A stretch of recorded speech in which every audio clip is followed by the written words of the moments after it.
Good morning, Laura. How are Good morning, you? Alicia. Very good. And you? Good. Thank you so much for being patient with us this Mm-hmm. morning. We had, our virtual world sometimes throws curveballs at us, and but we can take care of it. Mm-hmm. But it's so good to see you, Thank you very and much for having I me today in your sessions that are very exciting. yes, yes, Mhm. I am pumped. So, because you are going to share your passion for lighting in Yes. the areas of, how to prevent light pollution, like what is light pollution Mm-hmm.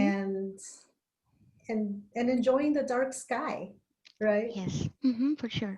So, Laura, you're a senior designer at Schuler Shook, right? Yes. Mm-hmm. We're And you, a lighting firm that does both architectural lighting design and theater consulting. wow. And you're busy. You're very busy right now.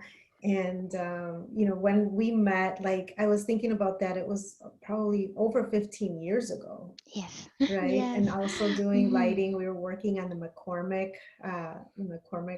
place.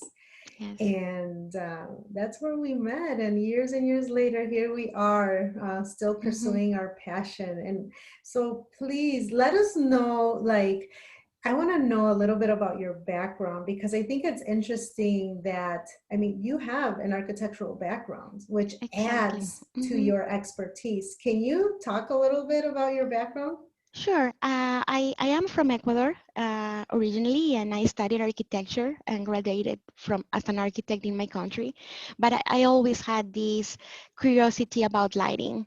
And when you know, was able to find out that I could get it as a specialty, that I could concentrate in that, I came to the US, follow a little bit, pursue more studies on the subject, and pretty much once I got hooked in lighting, I never left. We say a joke that once you get in, we don't let you get out, and that has been totally true. But having an architectural background has been, very helpful. The foundation to my architectural lighting practice, and Mhm. that has made it really. It has enhanced my passion for architecture. But I have been so blessed with the opportunity to be able to do architectural lighting as my Mhm. main career path. Hmm. Yeah, and it's definite. I mean, I loved our prep talk last Friday because it was, Yes. I mean, it's so evident. I always knew that you were passionate about lighting, but Hmm. Friday we were intentional about having a very focused conversation, and it's just your face literally lit up, talking about Yeah. lighting. Yes. Hmm. Yeah, that's So true. yeah, so why don't we talk about light pollution and what is light pollution? And I'm so glad that you brought that up as an interest, as a Hmm. topic for today because normally when we think about a concept, and we always think about the best conditions and the best sunlight on a wonderful sunny day, and then when we do get down to the technical parts, other details, then we think about the nighttime, right? But Yes. I please share about light Sure. pollution. Well, your main topic is designing healthy environments. And, as architects, we do have an influence of what we do for our interior spaces, but we are also in charge of what we do with our environment and the outdoors. And I thought that it was, a good opportunity to tie to your main topic being health in design to bring all the issues that we're having nowadays with light pollution. It's definitely a problem, not only aesthetically, it's a problem that is affecting our environment, and it's a problem that's affecting our health. So what we consider light pollution is this excess amount of artificial light that we use at night that has created what we call the sky glow. So over inhabited areas, this level of brightness that we have at night has got to the point that 99% of the people that live in the US or in Europe do not enjoy the opportunity to see the sky at night and enjoy the stars and enjoy our atmosphere, because that Mm-hmm. level of brightness has taken away all that magic that was used for our civilization. When we started as human beings that got together to create a civilized environment, we use the stars to navigate, we use the stars to move around, we use them as part of our cultural and ethnical histories. We gave them names and stories. We raised them to the Right. point of being gods, and we have lost all that with the industrialization. Unfortunately, as many goods that it has brought into our life and development as human beings, we have affected climate, we have affected our environment, and we can Mm-hmm. definitely see it in the impact that it has, um, uh, especially not just for human beings, but also for our fellow habitants of the planet. We are doing a lot of harm to other animals, to plants, to other species, just by polluting Exactly. polluting with light, polluting with this excess amount of light that's not necessarily needed. So my goal for today is to talk that yes, there is an issue, we have a problem about light pollution, but what can we do as architects? What can be done in our industry to raise awareness and to do our work framed into strategies that can help us enhance our architecture? We can still Mm-hmm. enhance our buildings that we're designing, but then make it as conscious neighbors, worrying about what we're doing to the environment itself and what can we do to make it work without doing harm. Right. I mean, it also, it confuses our internal clock, all of this Yes, lighting at a time when we should be starting to rest and get yes, prepared for sleep as humans. And then we have, like you said, who do we share our planet with? Like all yeah, of the animals and the plants, it yeah, confuses them as well. yeah, So all of that, we need to be able to, take note and design for a exactly. healthier planet. Yeah. And so with lighting, as lighting architects and designers, right, Mm-hmm. we have these regulations to follow, and we have different lighting zones, right, Mm-hmm. depending on which area we're designing in, whether it's a metropolis or in an urban area. Can you go into what the regulation in lighting design and how it informs to prevent lighting pollution? Sure. I think that there are two very important groups that had tried to create all these parameters and recommended practices that then our aspiration is that they become regulations on the local, government. The Illuminating Engineering Society, the IES, and Mhm. the International Dark Sky Association, both are institutions that have created more than the studies. They already had created a template, or what they call the model lighting ordinance. And with these parameters that can become regulations, they give you these zoning maps, based on the amount of population and what are the expectations that the zones will have. So going from completely rural, where you will expect pretty much no light pollution at night, or not any brightness or artificial light, to all the other extreme, which will be the bigger metropolis with the amount of concentration of light from everything, from buildings, signage, roadway, all these contributes to making it a zone that's really polluted. So Mhm. by knowing that we cannot design, a one size fits all, but that we have different levels of habitat places, the recommendations will go into what type of fixtures and the amount of lumens that you can, that you may have going into the sky, but to not exceed those values that they're recommending. So besides having the zonings to give us a framework from the architectural point of view, we also get into parameters for what to do in the fixtures themselves. What do we do as shielding sources to control glare? What do we consider terms that many architects are aware of, like full cutoff, half cutoff? What can we do on the fixture or the building itself to conceal the glare or concentrate the lighting where it's needed?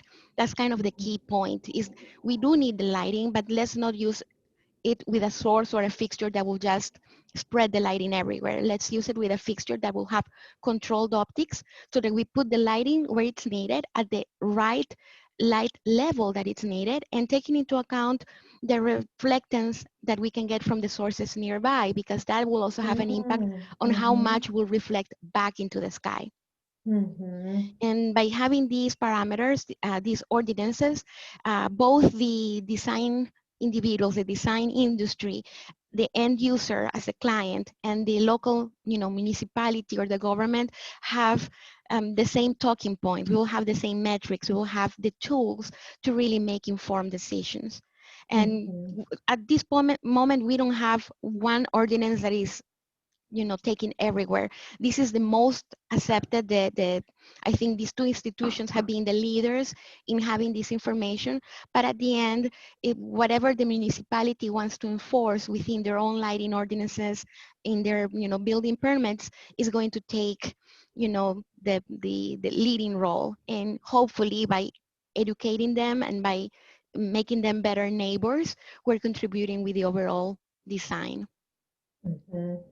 And then what would you say are the opportunities and challenges within these, like with these regulations, as architects that now you design this beautiful building. So Mhm. let's highlight it, let's light Yeah. it up, right? And Mhm. where's that delicate balance? And then there's, obviously working with manufacturers. Yes. Manufacturers are Mhm. also trying to provide these solutions. Yeah, for sure. The challenges are that we want to definitely do some lighting, not just for the useful, let's say, safety and path, but we want to enhance the architecture of a building that we have designed.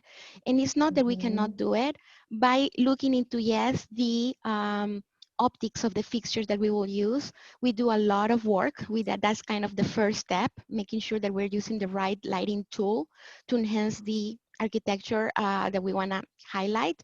But something that sometimes is not taken into account and is very important, controls.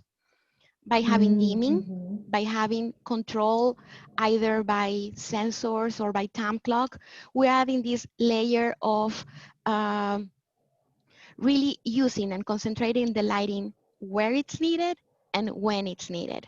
So we can Mhm. have our lighting working, at regular hours, let's say up to 9 p.m., 10 p.m., but we can definitely trigger a time clock and say after these hours, let's turn the lights off, or to a very minimum level. And if for any reason we need to boost the levels, let's have a sensor and let's have the sensor kick up and provide the lighting that is needed for an amount of time, and then go back again to low, dim, or to off. The combination of both the lighting tool and the control tool make the whole difference. Like we do in our interiors, we're worried about energy efficiency, and we do a lot of Mhm. work into making it the most efficient inside our buildings. We have to do that same math in the outdoors. We have to follow, the best recommended practices to have the light levels up to the point where needed, not waste energy, not waste um, light brightness, because when we go to the other extreme, we start producing glare. And glare is Right. not only uncomfortable for the end user that's experiencing it, but it can also raise, levels of security. If a person Mhm. is under glare, you may not be well suited to really look around your environment and notice if there's a threat or not.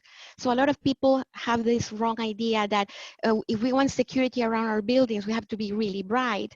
But brightness is not conducive to safety. It's actually going to be a hindrance if it's not applied properly.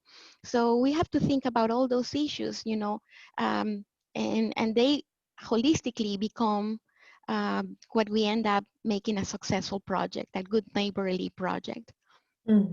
Yeah, when you're talking about these light fixtures and how they're innovating as well, along Mm-hmm. with all of these design strategies for efficient buildings.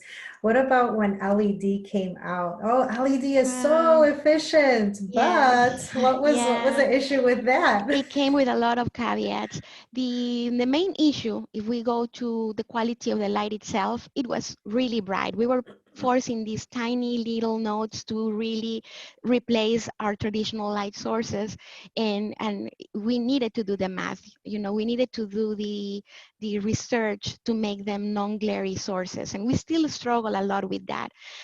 Everybody jumped into the energy efficiency bandwagon. You know, these LEDs give me this amount of lighting for that little wattage compared to my traditional sources. Let's jump on it. Let's do it. And at the beginning, they were not taking into account glare, or they were not taking into account the damage or the impact that the blue light component that LEDs naturally, Mhm. by how they were developed, had, and the impact that that blue light has not only on the sky glow. It's demonstrated that those blue components on the white light of LEDs will definitely make the sky glow appear 2 times what we're perceiving. So there's already a Mhm. lot of damage just by that. You know, we're already trying to work against an issue that's sky glow, and the LEDs that were replacing traditional sources were duplicating what we were having in Yeah, inhabited the areas. quality of the light was just, the It was really intention was poor. there, but Yes, the exactly. quality was, we quickly realized that, oh, this is Yeah, not good. we need to This, do the research to really improve it. And mhm. once we take into account not only just the blue component, but also the glare issue, we started developing fixtures that could be better protected optic wise. But we noticed, and there were many medical research that noted that the blue component was going to be harmful both for humans and for other animals and for insects. And the goal has been to recommend in the ordinances that we stick to warmer color temperatures. So the warmer color temperatures are perceived as less bright, so that then immediately that brightness concern gets addressed, and they're more compatible to our task. They're more what we will say natural to what we're expecting, because we are human beings that have been raised under daylight. Daylight has all these different levels, but we can go from cool white light temperature, but we also have that warmness that has kind of created what we consider a natural and comfortable and inviting lighting for Yeah, it's interior and for comfort. exterior. So by Hmm. being in a warmer color temperature, we're doing a lot of benefit for animals. We actually have to go probably to even extremes of amber colors, where we're worried about species that may be in danger, like turtles and or birds that are migrating. And by doing this research, it allows us to to get to the point of knowing what's the impact in our health. Like we were talking about circadian rhythms and our natural clock. If we have too much blue light, we don't produce melatonin, so it has an impact in our health. People that have been sleep deprived, or that have their biological clocks affected by harmful light impact, can easily fall into depression, have obesity, have heart problems, even cancers. And if we know that this is the amount of damage that we can do to human beings, imagine what we're doing to the rest of the environment by not addressing Hmm. light quality, not just light wattage. So efficiency Right. is important. Yes, we need to save energy, but we need to be careful and mindful of that quality of light that we're giving while saving the energy. Yeah, for that for that health aspect. Yes. Hmm. Mm-hmm. What would you recommend? What is your recommendation that when we're looking at a building Mm-hmm. initially, what are the first couple of steps that we should take, in looking at these regulations and seeing if there are, if there's any areas of advocacy that we can do? Yeah, I mean, first of all, get familiar with what's your local ordinance. If Hmm. you find out that your local municipality does not follow thorough or does not have regulations implemented in their local bylaws, make an effort to be a good citizen and connect with your municipality and let them know that there's institutions like the Dark Sky, as International Dark Sky Association, that has already a template created. And the purpose of having the template created is to save that work and that, you know, the research or the energy for the local municipality to invest in research. The research is already there. So invite them to connect. That's, I think, will be Mm-hmm. a good aspect as you becoming, you know, the design or the local person living in your municipality, making that first connection to your local municipality. Once we take that step, let's say that you know what's the regulation locally, look at the environment, the direct environment, and the impact of your building within the space that is going to be created. And we may have immediately, we may be in connection to natural areas that we want to protect, or we will have a very dense urban element, but we need to take into account the impact of what's light trespass. That's mean the light produced in Mm-hmm. your, you know, your um, footprint of your building and its surrounding area. If is the light that you're putting in your building going outside that line, is it trespassing to your neighbor, and what impacts that it has, so that you use the right fixtures to avoid that. So we Mm-hmm. start by being mindful of our, you know, surrounding. Then we know what we're doing in our building to be extra mindful, not generate light trespass. Then also take into account what's happening inside our building, how much of that interior lighting is going to be spilled outside. Mm-hmm. And once we have that kind of parameter, then we know, okay, we have this amount of lighting coming from our fenestrations.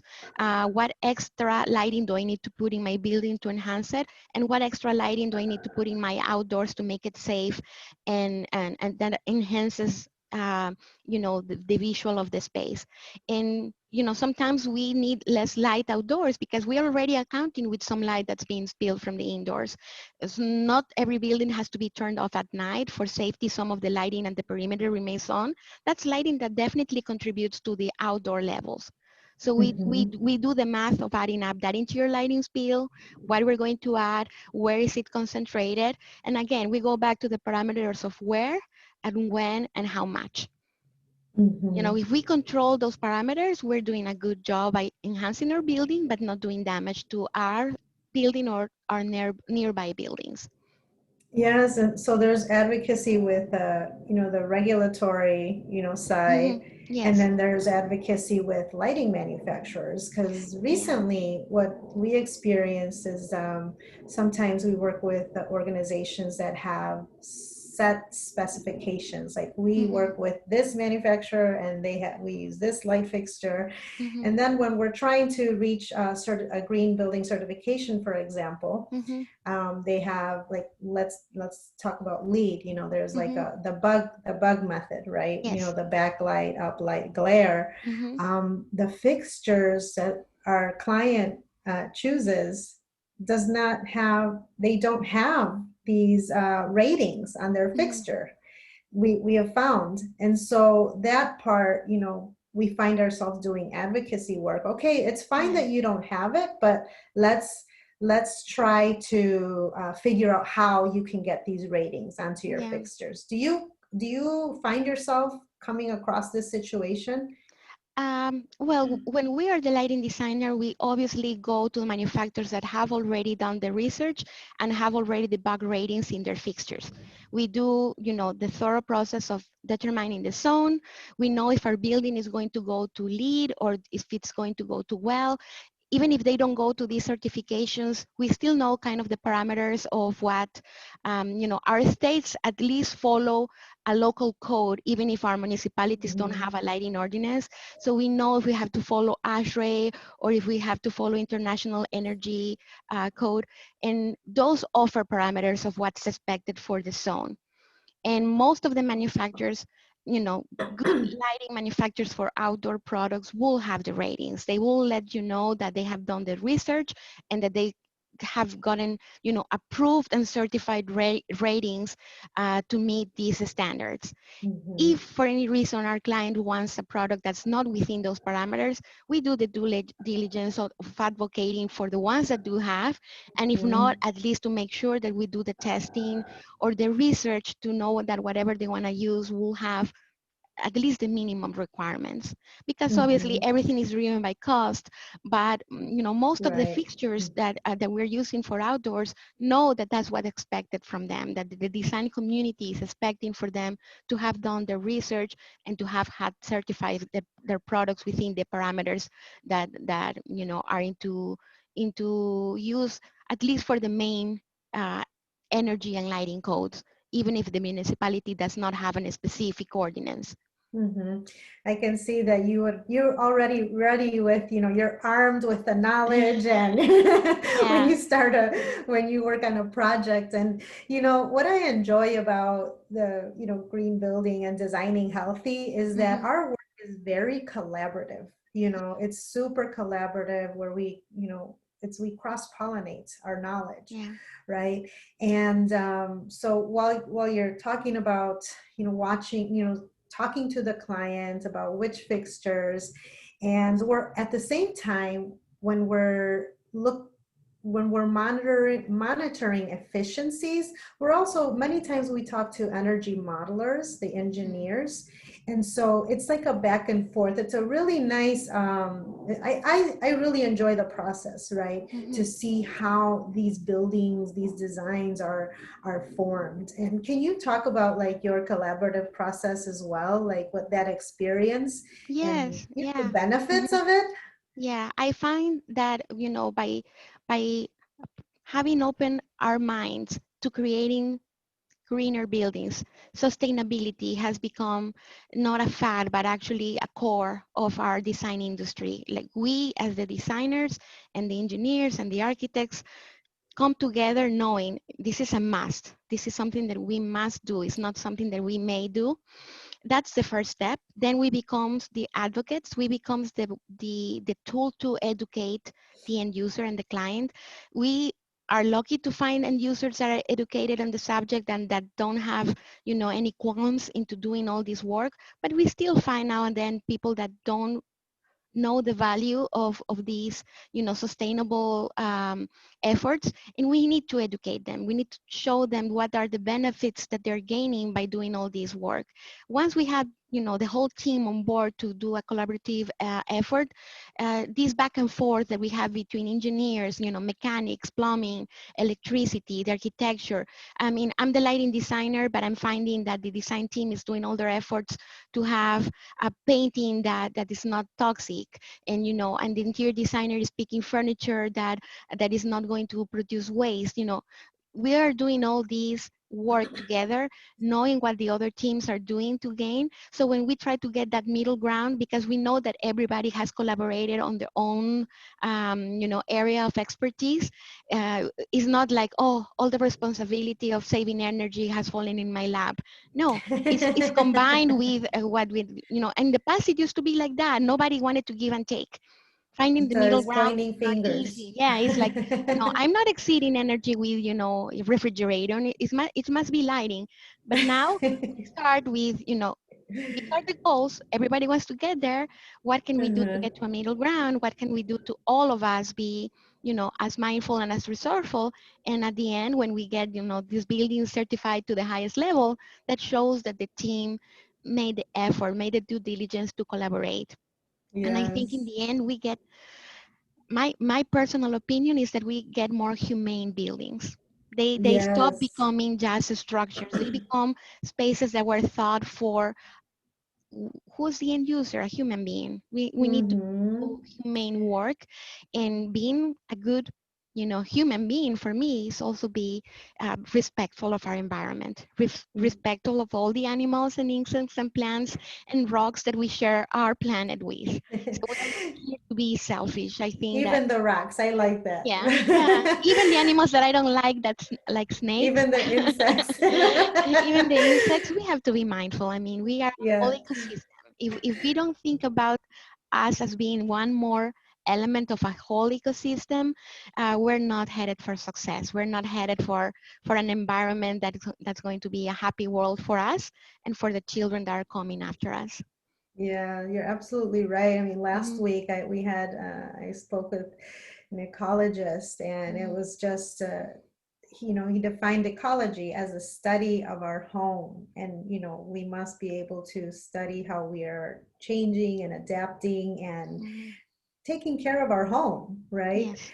And so I just thought that was very, very beautifully said, Yeah, and I that's what it totally is. agree. Yeah, I totally Mm-hmm. agree with that sentiment. Yeah, Hmm. Laura, I have many times there's always seems to be a challenge with when we're talking about exterior lighting and green building. For some reason, the achieving achieving that credit and lead always seems to be a challenge, and I'm not sure like why that is. Like, what do you recommend for when we're looking at exterior lighting and making sure that we're meeting these requirements? What do you suggest when planning for exterior lighting?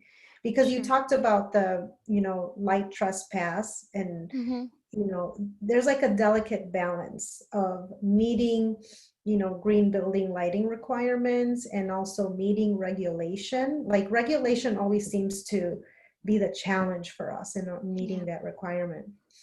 I think that unfortunately we began looking at it from the point of view of energy. So when the first parameters were created about, you know, the regulation itself concentrates a lot about wattage. And we have this study that can let us analyze the space on the square footage for some uses. And for other uses, we go to more of the linear footage as, as a facade or as a vertical surface that we want to highlight. We started with the numbers being very restrictive. So I agree with you. It's really hard to meet the requirements. It's one of the hardest points to achieve. But I think that by adding the quality and the control to the component, if we start using the right optics, if we really measure into our building and to our square footage what we need and we don't over design, if Hmm. we use the LEDs as a tool to really go more efficient in energy, but we go to the right color temperature. We don't go to cooler color temperatures, but we go to 3000 K and warmer. We're already making those steps to battle against the restrictive component of the regulation. And Hmm. it's sometimes as easy as adding the right accessory to a fixture. We may have our pole lighting for our parking space. We add a house side shield and we immediately affect the light trespass component that it may have. So we need to do that effort of going to the tools, optic wise or control wise, that we can add to our light fixtures to make sure that we can meet the requirement. But we're working already with a very strict number. So that's why we have to be very creative. We really have to acknowledge, what do we want to highlight? Do we want to highlight the building by itself? Maybe we don't highlight the whole building. Maybe we just do a crown detail, and by doing a lighting at the top of the building, we're giving it presence, but we're not going over allowance. So Hmm. those strategies are important to be discussed with, the end user, the client, the architectural team, to make sure that we highlight what's important, and then try to um, be maybe a little bit more restrictive to what we do for landscape lighting. Maybe we don't light all the plants. Maybe we concentrate lighting on landscape on the pools of interest, or where the pedestrian path will converge, to make it both nice lighting but also safe lighting. Hmm. It's just a matter of being creative, and being resourceful, and being mindful that we have the tools there. We have to use that one light fixture type is not all that we can use. We can use one manufacturer or one light type, but look at all the optics, look at all the accessories, look at the levels, the lumen package level that the manufacturer can offer, and then Hmm. also use controls very wisely. Because Hmm. some of the regulations can be achieved by saying, yes, you can use this amount of light up to this time, but if you shut them off until daylight comes down again, like from midnight to 6 a.m., you meet the code, you meet the requirement. So it's a matter of researching what works, and if you have the possibility of using controls to your advantage so that you don't have to go no light into your building. Hmm. And would you say then it's more also safety regulation? And as you were saying, in our previous conversation, you were talking about safety versus Yeah. security, right? And Yes. those Hmm. lighting levels. Exactly, yes. I mean, again, the mistake of thinking that the brighter it is, the safer it is wrong. If we are too bright, we're creating glare. Glare creates discomfort for you to look at any of your surrounding areas, and you won't Mhm. feel safe if you cannot identify, somebody that's coming toward you. So let's put the light where it needs to go. We need good light levels at face height, and by doing so, we're providing you the opportunity to identify who's coming close to you and if it's a threat or not. Mhm. So maybe the wall sconce that is giving me good light levels at face, it's also doing a nice job at washing that vertical surface on your building. So let's be resourceful. Let's do this element that enhances my building, the double job of making it safe for the pedestrian walking by. So if we only think about light in the building and not what light is reflected back to the pedestrian, we need to add another layer of light for the pedestrian. And that's when we Mhm. start getting, exceeding our wattages. So if we think about the building overall and how our human beings are going to transit around it, we can concentrate the lighting where it's needed, at the height that it's needed, at the intensity that it's needed, and provide safety, because we may have in the horizontal level the right levels to walk and not trip. But if you Mhm. can walk and not trip but don't identify somebody coming by as being a Right. threat, you don't feel Mhm. safe. So Right. that's why we Right. always like to address to our end user and to our design team, we're looking at both aspects. We need to meet safe security levels for specifically path of egress. That's the first one that comes to mind as what's the secure level needed. But then we also need to think about safety, how that person that's going to work in that environment is going to feel about potential threats in the perimeter zones. As And that, designers, a yeah, lot of us work late at night and then yeah, we have to walk outside and, yes, and exactly. how do And we the feel threat about can that? be another, let's say it can be a wild animal. It doesn't have to be another human being, but Right. we have all Mhm. these to consider, and then, We to have know. coyotes in Yeah, Chicago. You never know. yeah, exactly. I mean, even if you don't want to find a rat in your way, you Oh know. my God. Please no. Yeah, so I mean, we have to consider both. Both have to go hand in hand, safety and security.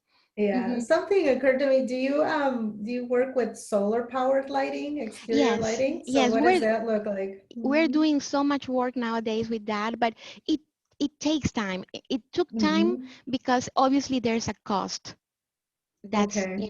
addressed to it.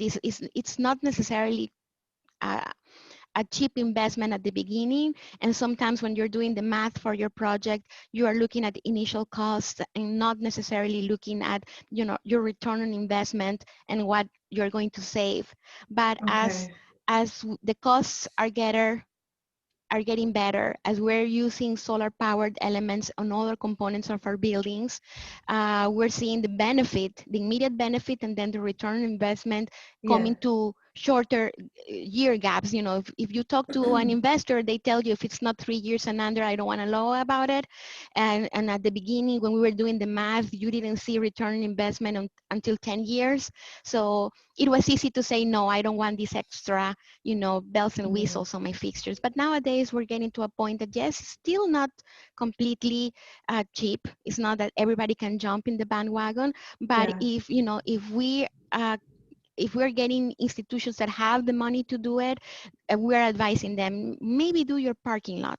Do your parking lot with the energy, with the solar powered fixture, and then we understand that you cannot do it everywhere else, but just by having that component of the grid, you're doing, a great job to contribute to making us go into solar power as a tool that's cost effective for So the all. technology is there, but We need it's to it's massage it with moving. cost. It's moving Mm-hmm. into, this, while we keep massaging into making it cost effective, we will continue using it more and more. Mm-hmm. Wow, I can't wait. I mean, you see it in residential, right, where Yeah, you can light a path and stuff, but yeah. for commercial purposes, I Yeah, no, we're, haven't. we're I'm getting there. not. I mean, we just Mm-hmm. finished a McDonald's in Orlando that's going to be a flagship project. Mm-hmm. It's their first net zero project, and we did it with a local architect with a team of Carol Ross Barney. So it's Mm-hmm. an amazing building. You know, architecturally is a jewel. And Mm-hmm. we're talking about a fast food chain restaurant that's doing the work. They did already a LEED accredited building here for their Chicago flagship, and they Mm-hmm. already have that solar powered ceiling that's contributing to energy saving. They took it a step above in Florida, and the Orlando McDonald's has not only the ceiling with the solar power panels, but all the perimeter lighting. So all the Mm, lot lighting, both bollards and a pedestrian and parkway poles are solar powered and off the grid. So if we have these, pioneers doing this, and we see it in the commercial side, and they show the benefit, and they, pay it forward by educating the end user, we're going to see it more.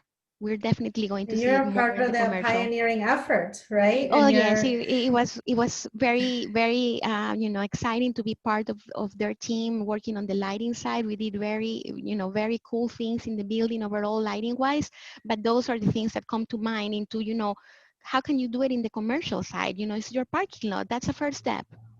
yes, and I'm familiar with the McDonald's that you Mhm. did here, that was done Mhm. here in Chicago, and I always go back to how these types of buildings make you feel, and Mhm. even the exterior lighting, the parking around it, it just makes it you feel comforted, right, Yeah. with the lighting. It's a Mhm. complete cohesive solution, design Yeah. solution, and the lighting is part of that, and it just goes back to that, designing healthy. How does it Yeah. make you feel, right? Oh, yeah, for Mm-hmm. sure. I, So I felt really proud of that parking lot. We did a calculation. We knew exactly how much lighting we wanted. We didn't give it one more, one less.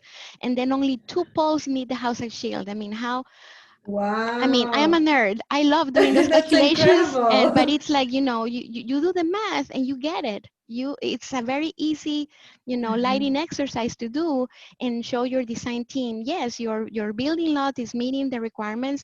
You are going to walk out from the space into the parking and feel comfortable. You are going to feel safe, and you're not, even though we're in a, you know, very urban area that has a lot of light Yes. spill from the nearby buildings, Mm-hmm. we know for sure within our parameter that block is not light trespassing. We Right. and so you do those. You start gaining that confidence that you make it one building at a time, little by little. The whole urban area can get there. Yeah, and that's a great example that people can just, access, can see what, Yeah, how to prevent this light pollution, exactly. right? How And then comfortable you can be within this space, and then you see the mhm. glare nearby gas Across the station, street, you and you can, yeah, yes, you can cross the street and feel differently. yes, mm-hmm, Yeah. So that's no, that's a great example. yeah, Hmm. yeah, So thank you so much, Laura. mm-hmm, I really enjoyed this conversation, and we could go on, honestly, yeah. This is a topic that just can go talking on and about. on. Yes, yes, but it's definitely a way for us to just take a step back and look up at the sky at night, right, and see Mm-hmm. how lighting is impacting, whether we have access to view the stars. I mean, it's fun right now looking at constellations. What if you're in an urban setting and you can't see the stars, but then when you go out into a rural setting and you're just like, oh wow, look at, you can Mm-hmm. it's fun to look at and identify constellations. So let's try to do that, right? Yes, exactly. Let's not just restrict that to rural areas. We're depriving our generation and the children that are coming after us from that joy that our grandparents and our parents used to have, because Hmm. it's definitely progressing so fast. It is in the last decades we have gone so over the sky glow values that we're losing the opportunity to really enjoy our sky. Yeah, and we need to go back to that. And if Yes, we're in an urban setting, we should be yes. able to do that and have And that be right. yeah, and by doing that be healthier and be more conscious of our neighbors. Yes, healthy us and healthy planet. So Exactly. thank you once again. I really enjoyed this talk. Oh, thank you very much for having me. I really enjoyed talking about this topic. Yes, and we are so lucky to have you. I have to mention that, we have started this group called Argentina, right? Where we Yeah. are raising the less than 1% of licensed Latina architects. And Laura is our lighting expert and helps us tremendously, helps the ARE candidates and the lighting, questions and walks us through everything. And we couldn't be, luckier, to Oh, thank have you you. very much. It has been a very rewarding and heartwarming opportunity to be part of your group, Arquitina, and contribute to, like we were saying again, pay it forward, contribute to raise that 1% and make sure young women are, getting into the world and sharing their knowledge and their qualities and getting and achieving the licensure like any other professional should have the access to. Yes, yes. So next week we have Miss August Ball. She is the founder and CEO of Cream City Conservation. And we're going to be talking about racial inequity in development and design. So that's going to be another great one. She's doing great work in Milwaukee, just a hop, skip, and a jump from here where we're at. And so stay tuned for next week. Thank you for joining. My name is Alicia Ponce, and I'm the founder and principal of AP Monarch. We are architects and sustainability consultants. So have a wonderful week and be healthy. Thank you, Laura. Thank you. Thank you. Have a great day.